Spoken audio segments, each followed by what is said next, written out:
Olá a todos, boa tarde. Hoje o presidente dá as boas-vindas à Casa Branca, ao presidente do México, López Obrador. A reunião reafirma os laços fortes entre o presidente Obrador e o presidente Trump. Os líderes sabem que muitas pessoas apostaram contra o trabalho juntos de uma maneira forte. Eles estão trabalhando e estão trabalhando bem. As relações entre os Estados Unidos e o México nunca foram mais fortes ou mais produtivas graças à liderança do presidente Trump. O USMCA, em particular, é uma grande vitória para os países e para os trabalhadores da América.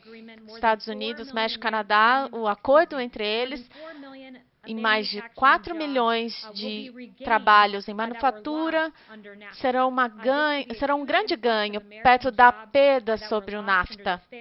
O acordo NAFTA que falhou e que estava em efeito.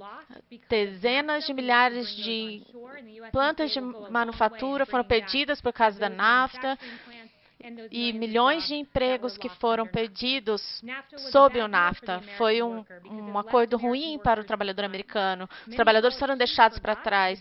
Muitos políticos esqueceram o dano desastroso de acordos comerciais como o NAFTA. Mas esse presidente vai mudar o status quo, renegociar NAFTA, assegurar um melhor acordo para o trabalhador americano. E por quê? O MSA sozinho vai criar 176 mil empregos americanos. Nós acreditamos que outros acordos que esse presidente renegociou vai ser adicionado ao número e ajudar a desfazer o que o NAFTA fez, incluindo aumento de salários, empregos, exportações, e esse novo acordo criará 76 mil empregos em manufatura de automóveis. O USMCA é bom para os negócios. O presidente Trump vai reconstruir a nossa nação de maneira mais forte, mais inclusiva na economia dos Estados Unidos. E o SMCA é projetado para aumentar o PIB em 235 bilhões de dólares. Significa empregos, empregos e empregos. Durante a reunião de hoje, com os presidentes, oficiais do México consideraram que o SMCA uma probabilidade de 80 a 20. Agora é 100% de certeza. E agora eu respondo as perguntas. Duas perguntas para você. O primeiro, presidente não recebeu perguntas da Casa Branca em 2 semanas. Nós gostamos de falar com você, mas por que o presidente, se ele é tão bem sucedido, por que ele não responde perguntas em 2 semanas só entre a pandemia? Ele é mais acessível do que qualquer um de seus predecessores, ele estará aqui logo, ele está sempre pronto para o trabalho, para trabalhar na sala oval. Nessa administração está retaliando o Dr. Fauci por contradizer o presidente publicamente. Ouvimos da Casa Branca, mas a Força Tarefa não pode responder perguntas dos repórteres. A Força Tarefa que aparece nos briefings, mas ouvimos de vários médicos, doutora Birx, Dr. Fauci, que apareceu no programa de TV desde 1º de junho, no briefing da Casa Branca em 26 de junho, e participou do briefing dos governadores com o presidente do Covid-19 em 29 de junho. Então, você ouvir deles junto com os outros médicos nos últimos 5 dias. Dr. Han também esteve na TV 6 vezes. E ele tem confiança em Dr. Fauci, ele tem confiança nas conclusões dos especialistas médicos, mas cabe a ele determinar o que fazer com a informação. Dr. Fauci, Dr. Birx e outros que têm os valores e opinião e entram em consenso com o que é melhor para o seu país. Que exatamente nas diretrizes da CDC que o presidente não gosta? As diretrizes da CDC que o presidente mencionou hoje, eu notaria que foi enfatizado pelo Dr. Redfield. Ele não quer que essas diretrizes sejam uma razão para que as escolas não sejam abertas. Não são requisitos, são prescritivos e é de acordo com o diretor da CDC. E sobre ser muito caro e muito impraticável. Em relação às diretrizes, há 28 reconhecimentos implícitos que não são factíveis, 18 vezes o que foi mencionado, algum pode não ser possível, 9 vezes o mencionado pode não ser possível. É o que está inserido nas diretrizes, a relação aos serviços de comida, trazer as próprias refeições, as crianças trazerem as próprias refeições. Algumas dependem das refeições na escola, é um exemplo. Uma coisa que o presidente não gosta, há algo mais? Há algumas, mas temos que garantir algo que vai vai mudar, eu quero saber. O vice-presidente disse, a CDC vai sair com novas diretrizes adicionais, 5 parece, e vamos ver quando saírem. O presidente e a CDC realmente não parecem estar na mesma página sobre o direcionamento. A CDC está sobre o que a CDC está fazendo. Sobre essas reuniões da Força Tarefa para falar sobre isso, porque parece que não tem sido o mesmo desde abril. Eles estão, sim, na mesma página com o presidente, por isso, sim, encontram hoje com o presidente. Elas são prescritivas, não são requisitos. Eles estão na mesma página, o presidente fala rotineiramente sobre o coronavírus, todos os dias, informações relevantes são trazidas à tona e grandes decisões para seguirmos em frente. Sobre as diretrizes da CDC, que vamos falar na próxima semana, a Casa Branca pressiona a CDC a mudar as diretrizes de saúde pública para chegar ao acordo, porque o presidente não gosta delas? Não, de jeito nenhum. O presidente tem sua opinião, claramente. Você vê no Twitter essa manhã, todos viram. As diretrizes, nós poderíamos citar a Academia Americana de Pediatria, uma organização de 67 mil pediatras que representam. Eles advogam as crianças voltarem para a escola. Elas devem responder às novas informações e os administradores devem refinar as abordagens quando políticas específicas não estão funcionando de maneira prática e factível para as crianças e adolescentes no estágio de desenvolvimento. As coisas que poderiam ser incluídas nas diretrizes agora, o local das mesas separadas. Ele sabe dos elementos. Eu não vou falar em cada elemento e o que ele pensa. O presidente quer que as crianças voltem para a escola de maneira segura. As crianças dependem delas. As escolas são essenciais e os pais de todo o país querem os filhos de volta à escola. Querem ter certeza que eles não fiquem para trás em educação. Nesse momento, na campanha de 2016, o presidente Trump tem falado sobre se tornar o que seria o SMCA por mais de 9 meses. O que poderemos esperar do presidente Trump? Detalhe suas prioridades de um segundo período. Mais acordos estão no horizonte desse presidente, impostos mais baixos, financiamento para escolas, anunciamento que eu fiz mais no ato CARES 4, para aumentar a educação e, ao mesmo tempo, ele entende que esse dinheiro deve ir para os estudantes, para o apoio nas escolas, nas famílias. Ele falou sobre os pagamentos, os estímulos aos americanos que trabalharam muito bem, funcionou muito bem na primeira vez.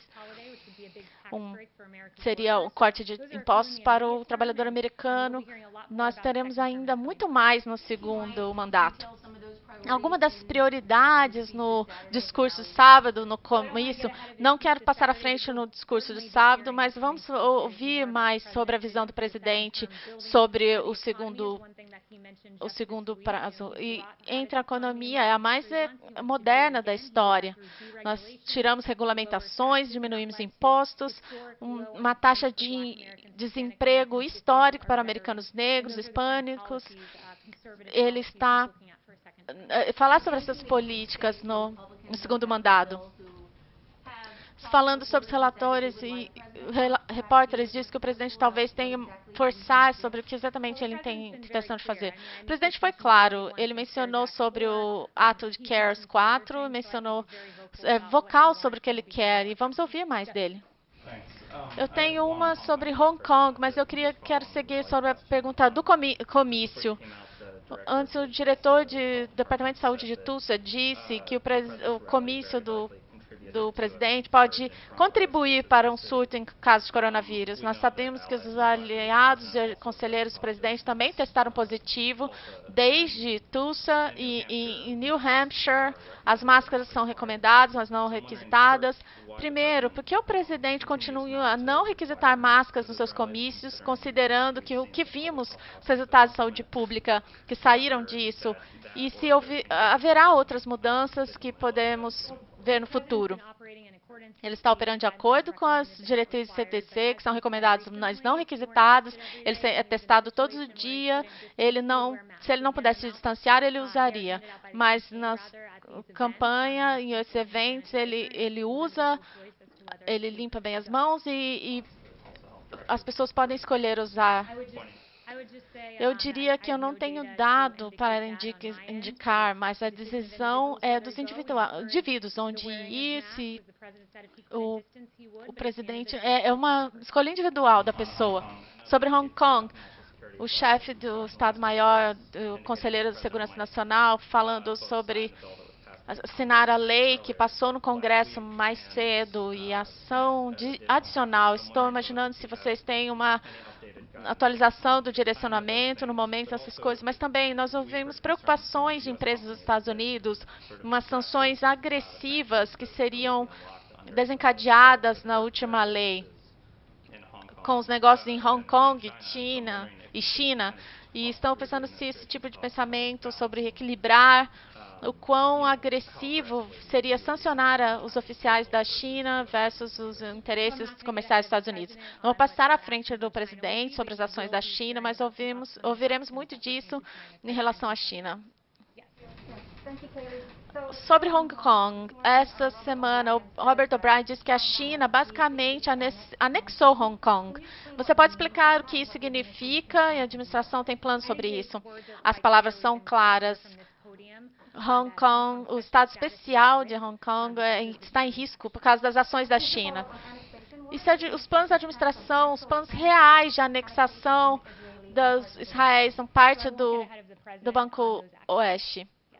Não vou passar à frente do presidente. Mencionou educação. O presidente disse no tweet essa manhã, ele falou que ia tirar o financiamento. Primeiro, por que queremos tirar financiamento das escolas e que financiamento ele está falando especificamente? Que autoridade ele tem para fazer isso, dado que a maioria das escolas públicas são financiadas por impostos de propriedade locais? O que eu disse a Kristen há um momento, ele quer aumentar o financiamento e o CARES 4 para a educação, mas queremos ter certeza que isso vai para o estudante e ligado ao estudante, e não quer que as escolas estejam fechadas. Com relação ao CARES, eu entendo, mas em relação ao presidente, ele estava dizendo como uma ameaça se os governadores democratas ou oficiais não abrirem as escolas no modo que ele quer. Eu estou imaginando que autoridade ele usaria para fazer isso e que financiamento específico ele tiraria. Não é o modo que ele quer que todos nós reabrimos juntos. Ele quer as crianças de volta às escolas. Há muitas consequências, vamos falar sobre elas. Sobre uma situação onde você tem a Academia Americana de Pediatria falando sobre os impactos negativos das crianças fora das escolas, os déficits de aprendizagem, aumento no abuso sexual físico de adolescentes e crianças que não são notificados. Os professores e o pessoal da escola, eles notificam que os departamentos de saúde, o aumento de abuso de substâncias, depressão e ideias suicidas. Nós vemos no relatório, os especialistas acreditam que pode significar que mais casos de abuso infantil podem ficar não noticiados. As escolas são essenciais, os professores são trabalhadores essenciais, querem todos abertos e fala fortemente sobre isso. As escolas e os distritos estão olhando para isso, querem fazer isso da maneira mais segura possível. É por isso que parece haver um desacordo em como fazer isso de modo seguro. O presidente sempre vai ficar das uniões de professores, quer manter fechado, é o melhor para a criança, mas as escolas devem ser abertas. Isso está muito claro. Uma pergunta. Os oficiais de Nova York hoje disseram que as escolas voltariam no outono, de 2 a 3 dias por semana, e essa administração, se o presidente se apoia. Não falamos sobre esse plano em particular, mas é encorajador a qualquer momento que as crianças voltem aos campos. Não falou especificamente sobre Nova York. Sobre a Suprema Corte, especial amanhã, se o presidente vai manter seus registros financeiros secretos, se ele daria os seus registros para o Congresso e o Distrito de Manhattan. Nós vamos falar sobre isso amanhã, depois de vermos a regulamentação que está a favor do presidente. Sim.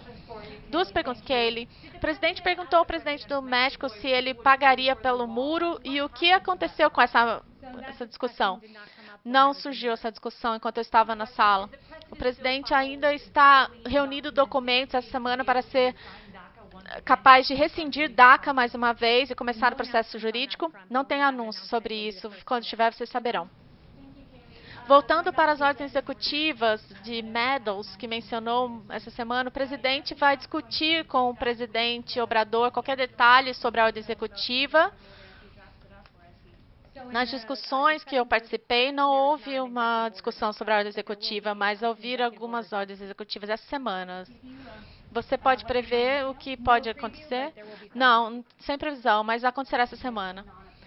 Sobre Justin Trudeau não aparecer hoje, qual uma mensagem para o resto do mundo assistindo o progresso da USMCA? O Canadá não foi capaz de viajar por causa das restrições que tem no seu país em relação ao Covid.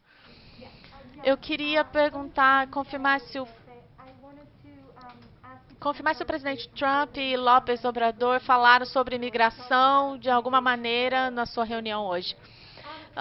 Apareceu brevemente, notando que a grande cooperação que tem acontecido entre o México e os Estados Unidos, o México mobilizando as tropas para a fronteira de muito longo. O presidente Obrador tem sido um grande parceiro para esse país, tanto na USMCA e também com a imigração, interdição de drogas, graças ao presidente Trump e à cooperação do presidente Obrador. O presidente perguntou ao presidente López Obrador o que fazer sobre imigração na fronteira, ou sobre a fronteira. Nas foram conversas privadas, mas eles, sim, há uma grande cooperação. Obrigado, Kelly. Duas perguntas. Na pergunta de Jeff, você falou atrás do pódio sobre a importância do federalismo, oficiais estaduais e locais decidem fazer o que querem com seus residentes. Como para sobre as escolas, o presidente ameaçando as escolas, dizendo que seu direcionamento em termos do que devem ser reabertas vai ameaçar o financiamento. Por que o princípio federalista não está sendo seguido? Ele disse sobre o financiamento ir para as crianças, que manter as escolas fechadas não é um bom prospecto. Será isso é ficar contra abuso infantil, que são relatados nas escolas, sobre a igualdade educacional, porque sabemos que McKinsey & Company tem estudos detalhados com a perda de aprendizagem será maior se as escolas ficarem fechadas, principalmente para estudantes de baixa renda, negros e hispânicos. Ele luta para escolas ficarem abertas, porque é desproporcional como elas impactam as comunidades de minorias. No fechamento das escolas, depois do furacão Katrina e Maria, 14 a 20% dos estudantes não voltaram para a escola. Isso estima que 2 a 9% dos estudantes do ensino básico saíram da escola. Elas são essenciais e o presidente vai ficar do lado das nossas crianças. Houve um livro escrito recentemente que citou, atribuído aos colegas de Kate Miller. Se você vem para a América, você deve assimilar, porque nós não precisamos ter uma pequena Havana. Essa é a declaração da administração sobre essa citação.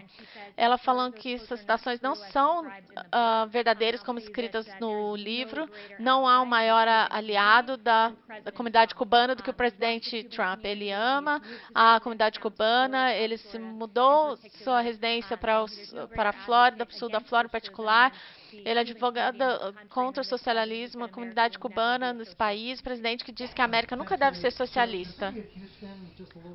Sobre cancelamento da Convenção Republicana do Texas por causa das preocupações com Covid, há alguns pensamentos sobre voltar para Jacksonville. Estamos seguindo com Jacksonville, será um evento seguro, bom evento. E teremos os detalhes serão ditos depois.